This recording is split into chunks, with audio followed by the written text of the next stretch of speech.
En torno a 1400, en la ciudad de Florencia, un grupo de artistas decidió recuperar las formas artísticas del Imperio Romano.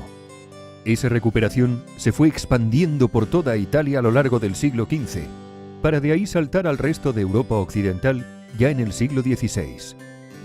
En 1550, Vasari acuñó un término para referirse a esa recuperación del mundo clásico, un término que adquiriría todo su peso con los historiadores del siglo XIX: el Renacimiento. Pero para entender el Renacimiento hemos de arrancar unos siglos antes de 1400 y alejarnos de Florencia. A partir del siglo XI, Europa occidental volvía a expandirse. La reconquista cristiana de la península ibérica, las primeras cruzadas a Tierra Santa o el avance alemán más allá del Elba. En ese ambiente de crecimiento, el mundo cultural también se animó, surgieron las universidades y se impuso la escolástica aristotélica. Tras la conquista de Constantinopla por los cruzados en 1204, los estudiosos medievales ya podían acceder directamente a los textos griegos clásicos, traducidos al latín años después por, entre otros, Guillermo de Moerbeke. A la par, se desarrolló una literatura en lenguas romances, portugués, español, francés, italiano, donde había cabida para todo tipo de géneros.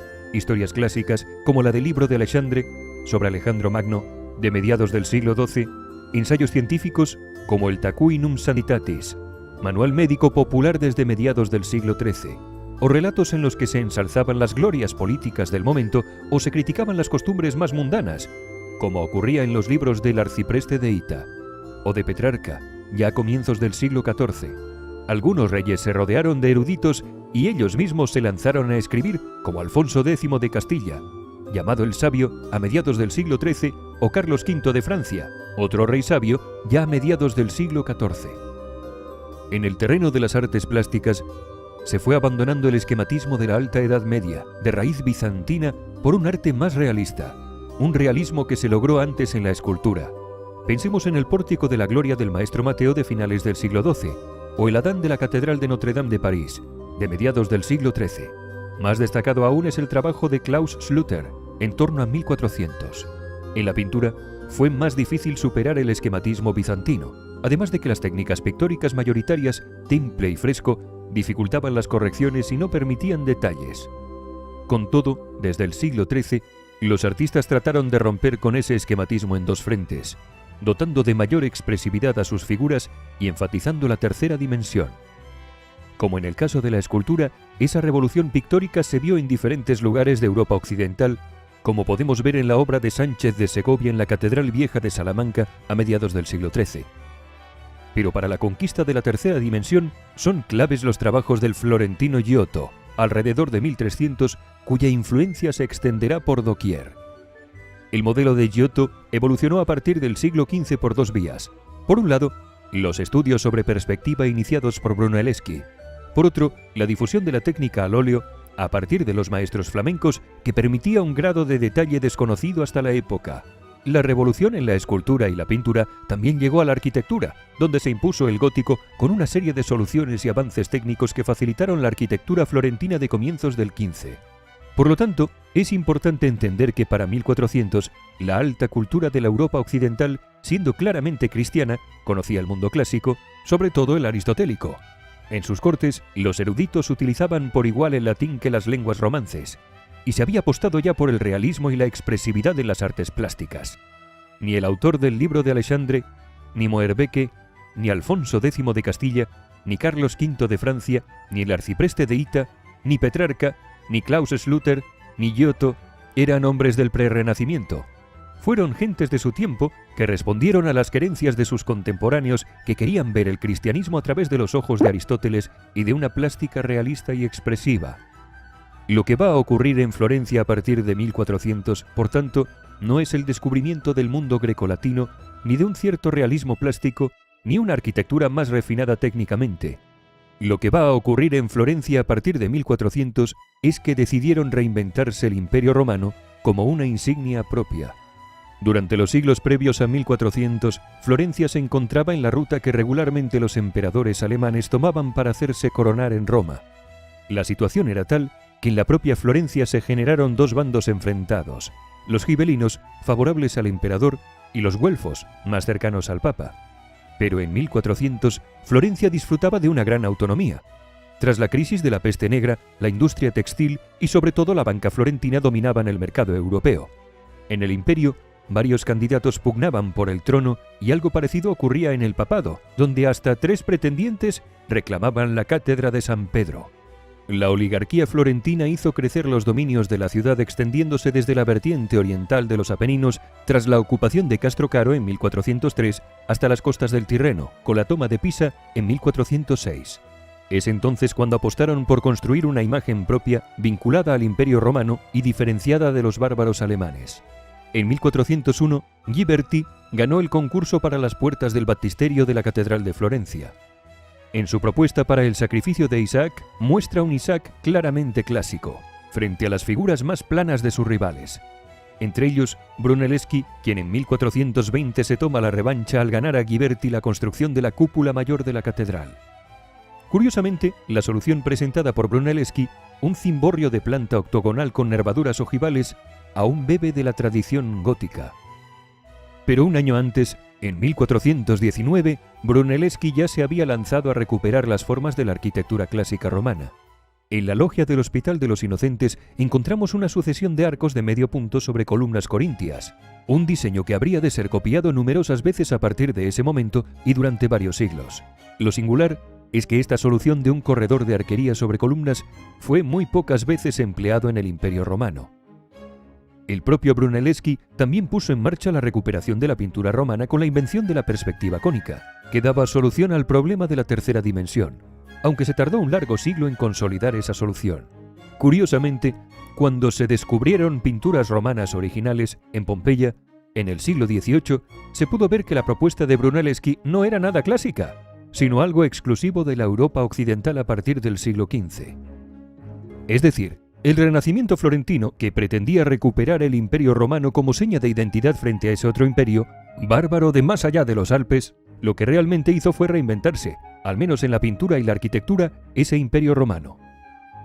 Junto a Brunelleschi, en este primer momento destacan las figuras de Donatello en escultura y Masaccio en pintura.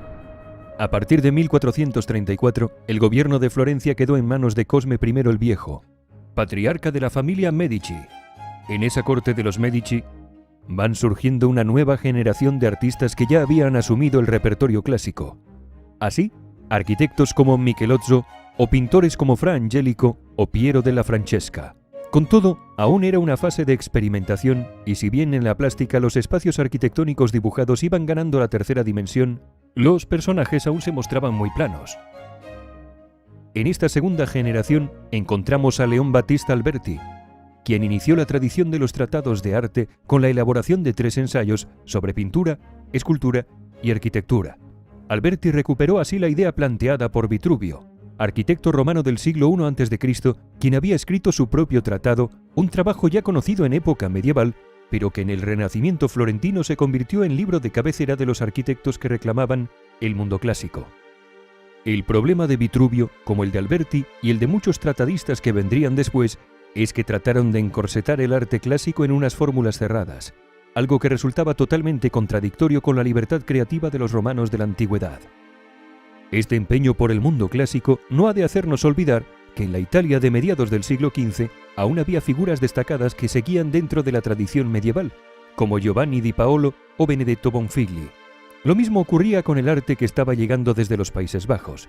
Esa búsqueda del realismo que había sido una constante en la plástica de la Europa occidental desde el siglo XII, había creado en Flandes una escuela propia gracias al desarrollo de la pintura al óleo, una técnica que permitía un grado de detalle excepcional. Ese detallismo fue la marca distintiva de los pintores flamencos del siglo XV, como Van Eyck o Van der Weyden, y perduró hasta el siglo XVI, como puede verse en el Bosco. De ahí que, pese a que estos artistas flamencos suelen ser calificados de renacentistas, es una afirmación errónea, más allá de influencias concretas entre dichos flamencos y los artistas toscanos. Alrededor de 1450, los condottieri, jefes mercenarios de las tropas que habían participado en la guerra de Lombardía, trataron de establecer cada uno su propia corte emulando la de los Medici en Florencia. Es decir, aspiraban a ser príncipes autoritarios que vinculaban su autoridad y prestigio con el viejo imperio romano. Fue el caso de Segismundo Malatesta, señor de Rímini, donde acudió a trabajar Alberti, o Federico de Montefeltro, duque de Urbino, que contó con los servicios de Piero della Francesca, o la familia Gonzaga en Mantua, donde trabajó Mantegna, y por supuesto, fue el Milán de los Sforza, que trató de rivalizar en prestigio con la corte de los Medici en Florencia, donde en 1469 gobernaba Lorenzo el Magnífico, nieto de Cosme el Viejo. Con Lorenzo el Magnífico, la obra cultural de los Medici llegó a su cumbre. Si la recuperación del mundo clásico era una forma de distinguir a Florencia de los bárbaros del norte, una idea que se expandió por toda Italia desde mediados del siglo XV, los Medici fueron más lejos. Su corte se rodeó de los llamados humanistas, eruditos que no se conformaron con rememorar el Imperio Romano, sino que trataron de acudir a las fuentes originales, aprender el griego y aprovechar a los sabios huidos de la Constantinopla conquistada por los turcos en 1453. Un modelo humanista que necesita de muchas precisiones. Es cierto que hubo interesantes estudios filológicos en esa vuelta a los originales, como el de Lorenzo Valla, demostrando la falsedad de la donación de Constantino, en donde supuestamente este emperador daba el centro de Italia a los papas. Pero dicho documento ya había sido cuestionado siglos atrás. Es cierto que los sabios huidos de Constantinopla habían traído algunos tratados griegos poco conocidos en Europa occidental. Es cierto que muchos príncipes adornaron su prestigio haciéndose rodear de eruditos y poetas, pero algo muy similar había ocurrido en Europa desde el siglo XII. En realidad, la gran novedad de la corte de los Medici fue la vuelta a la filosofía de Platón, con la creación de una academia neoplatónica en Florencia a partir de 1459. Curiosamente, este resurgir de Platón frente a la escolástica medieval aristotélica se ha visto como una de las marcas distintivas del humanismo. Decimos curiosamente porque si algo caracterizó a Platón fue la desconfianza hacia los seres humanos, recomendando un gobierno tiránico donde el tirano se apoyara sobre un grupo de sabios. En definitiva, el modelo de los Medici y de las otras cortes italianas del siglo XV. Es en ese ambiente neoplatónico donde vemos que se formó la última gran generación del Quattrocento, en esencia, los discípulos de Verrocchio, Perugino, Botticelli, Leonardo. Pese a su apego a Platón, estos príncipes italianos del siglo XV vivían en un mundo cristiano, donde la mayor parte de las obras de arte y arquitectura eran religiosas. Es cierto que también hubo arquitectura civil, cuadros de batallas o mitológicos, pero que el arte cristiano fuera el dominante es otra prueba de que lo que hicieron los artistas del Quattrocento italiano fue reinventarse el Imperio Romano, creando una pintura que no existió en aquellos tiempos, diseñando una arquitectura con soluciones formales que los romanos no contemplaron y dedicando la mayor parte de estas obras a una religión, la cristiana, que solo fue oficial al final del Imperio Romano. Sin embargo, no fue suficiente. Los Medici fueron expulsados de Florencia en 1492, y el monje dominico Savonarola logró imponer su dictadura religiosa. Milán tomó el relevo de Florencia y a la corte de Ludovico Sforza acudieron artistas desde toda Italia, como Bramante o Leonardo. Pero los Sforza se rindieron ante los franceses en 1499. De nuevo, los bárbaros asaltaban Italia. Fue entonces cuando los papas decidieron convertirse en la cabeza visible de Italia, armando sus propias tropas, aspirando a unificar la península y apostando claramente por el Renacimiento como seña distintiva frente a aquellos llegados de allende los Alpes. Pero esa historia desborda los límites del Quattrocento.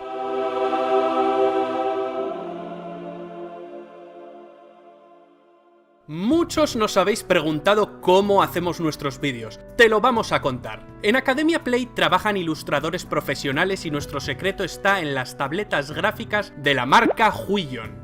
Una de las que usamos es la Huion Canvas Pro 22, una tableta gráfica gigante, con una pantalla IPS de 21,5 pulgadas laminada con vidrio antirreflejo, que está diseñada para que puedas dibujar durante horas sin cansar la vista. Al mismo tiempo, esta tableta ofrece un gran ángulo de visión de 178 grados con colores vivos, nítidos y saturados, gracias a que posee una gama de color 100% sRGB Gamut, con 16,7 millones de colores.